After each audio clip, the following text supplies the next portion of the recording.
Hello, everyone. Welcome to Liam's Lyceum. I'm your host, Liam, aka Himbar. It's my Liam's Leapings, my weekly update, number 81, for the 30th of March, 2024. It's crazy. That's already about April. It's Easter, actually, the day after this. It's Good Friday when I'm recording, but um, I got work tomorrow. Look, okay, I finished one book this week. Okay, just like last week, I finished one, but I didn't record the week before that, so I had a lot to talk about. I only finished Unholy Land by Lavi Tidar this week. And I don't know, my internet's still bad here, even though I literally have the Ethernet cord plugged in. So I don't know what's up with that. I apologize if the quality's awful. Um, but I did do more reading in some things. So let's see. I did more in Woden by Stephen Paulington. Not actually that much this week. I've been busy. I'll tell you what I've been busy with. But and then I read more in the Big Book of Cyberpunk, which I've been enjoying. But I still have like 90, 80 pages left for this part 3. So I'm making my way through that. The reading has taken a back seat.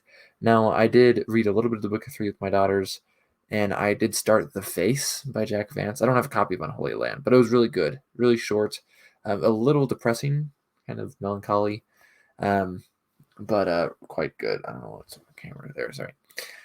Oh, and I read one short story, Ma Bess by Timaeus Bloom, which actually I didn't read it, I guess. I listened to it. It was on it's called Nightlight podcasts, horror, like podcast type of thing. Narrator narrates some short stories, short fiction. And Ma Bess by Timaeus Bloom. I've read his other 2 short stories. I think he's only had those 3 published. So I think I've read everything published by this guy. This random bloke I've never talked to in my life. No, anyways, it's the same Tim from the Big Book of Cyberpunk videos. But you should go check it out. That's very short, and the audio experience is really well done. So this week I did 2 things. I've been doing 2 things that have been taking up a lot of my attention. Now, besides the fact that I've just been a little stressed about moving, and the day this comes out, my boss, so to speak, is on vacation. And so I am doing her job. And while I don't think in a lot of cases that I would care that much, like that wouldn't be that scary, I'm in a big factory. And if something goes wrong, then big messes are made, and they're a little terrifying sometimes. So I'll probably be a little stressed tomorrow, but hopefully that goes well. I think it probably will, to be honest. I've done her job before, like 5 times now, but she was always there before as well. She's not going to be here this time. So besides that, sorry, I've done a lot of stuff for my novella. So I finished it last year, about this time last year. I remember getting some feedback from someone on like April 6th or something like that last year. I sent it to some beta readers. Now I did a lot more edits on it. It's essentially the same story. I didn't change much. I reworded some things. I mostly just did grammatical things like proofreading edits, some I guess copy edit type of stuff. And it's looking a lot better. So it's with the proofreader now. I reached out to an artist. I want to publish it in May, assuming I get everything done in time. Right. I haven't sent out any arcs, so those do better. Beta read it last year. The only ones who read it. I'll probably send it to maybe one more person. I might send some arcs out. I don't know. I might ask some buddies that have some clout for if they want to read it in advance and potentially blurb it. I don't know how to go about that though, because I've never done this. But it'd be nice if I could get some blurbs on the book, right? Anyways, I don't know what I'm doing, obviously. Maybe I should do that like right now. So I've been doing a lot of edits on that. I spent a lot of time at the beginning of this week editing that, getting it ready, formatting it and stuff like that, contacting the artist and getting an artist for that, and some other proofreading stuff done. So that's exciting. I'm hoping again for May, maybe like 26th or so time frame. That gives me a chance to actually give it to some people if I want to, and for all the stuff to be finished and ready to go, and hopefully for me to get like a proof of it before it goes for sale. I don't know about advertising. I mean, like I know there's booktubers out there who are big on indie or self-published books, and I mean, I read a lot of that stuff too, and those people don't read that stuff, right? They read the type of indie fantasy they want to read, right? Which is generally epic fantasy or progression fantasy, um, which is fine. Well, actually, I'm not a big fan of progression fantasy, but that's fine. I could advertise my book probably as progression fantasy if I really want to, because it's not insanely inaccurate, but I don't know. The other thing that's been taking up my time this week is a project. It's the last week of class next week for the semester, and I'm in Gothic language. I should specify, not Gothic literature. I'd love to take Gothic literature class. They actually do offer it at my university, but I also write a lot of that stuff by myself too. That class would still be good for me.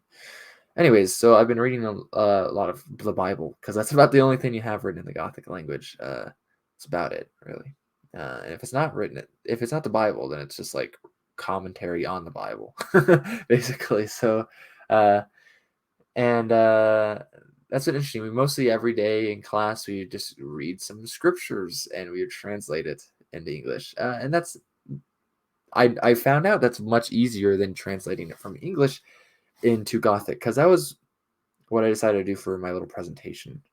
I have to give a presentation. It doesn't have to be very long, but I was like, I don't know what to do. I don't want to. I kind of had some thoughts about doing some etymologies, or maybe doing some semantic shift, or maybe just looking at a specific thing that interested me before that we went over in class. And I was like, none of this stuff just seems very fun. Like I could see myself making a project out of that, but I really like to like what I'm doing, or else I just have a really hard time doing it.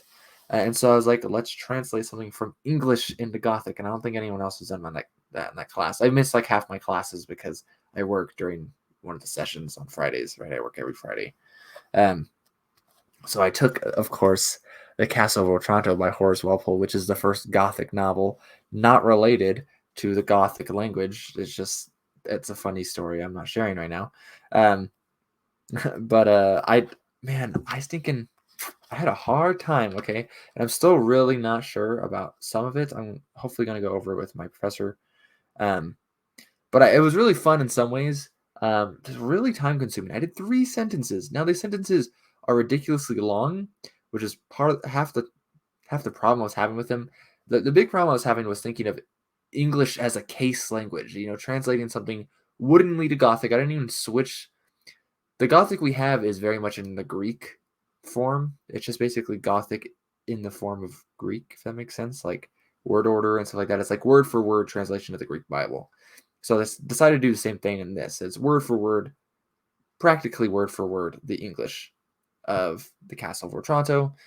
So that's nice, right? But I don't think of English as a language with cases because we don't really have them much. We have the genitive kind of sticking around.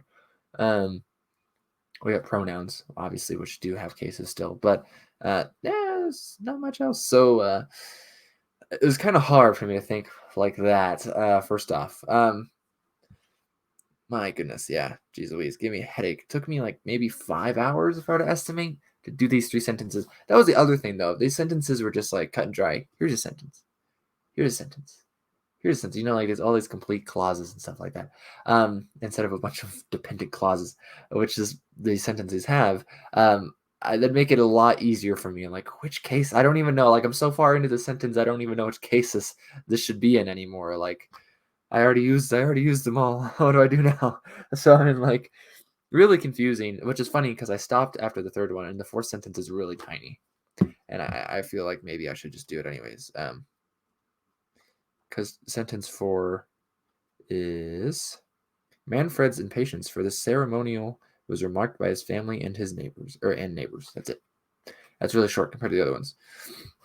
So I know my first clause, I guess, is good because I actually wrote that out real quick to suggest the idea to my professor, and then he approved it. And he gave me a suggestion on one of the words I had, but it was Manafrethas Rix Atrantae Havitha Enana Sunuya Ena Dachtar. Dachtar. Um, Dachtar. Yeah, funny, I guess. Which is really straightforward. It's the rest of it. Like literally like the next word. I'm like not sure if I got it right. All right, so right now I have Sa Antar, Mikolik, Scowns, Machathai. Ataute Hunwintrus, which is one word, was Heget Mathild.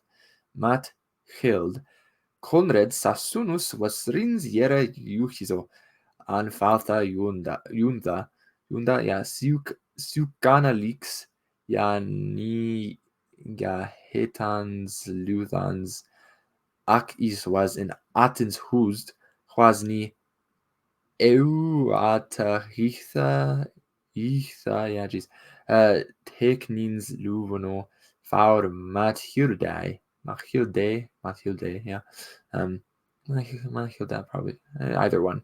Manafritas, ja, Hehet Luchaf. Okay, I'm going to stop there, because it just sounds like nonsense to you, probably, anyways, but, I'm really not sure on a lot of this, right? Just the sentences get so long that I'm just like, really don't know. Like, if it was more straightforward, I would probably be pretty confident. But and at some points, I am pretty confident. Other points, I'm like really like I don't know.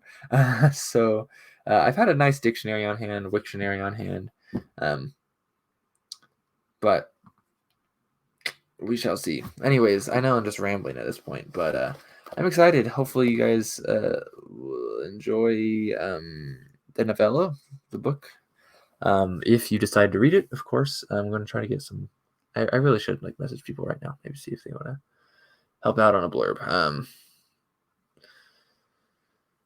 Anyways, I'm Liam from Liam's Lyceum. That's me. How has your week been? I will catch you next time.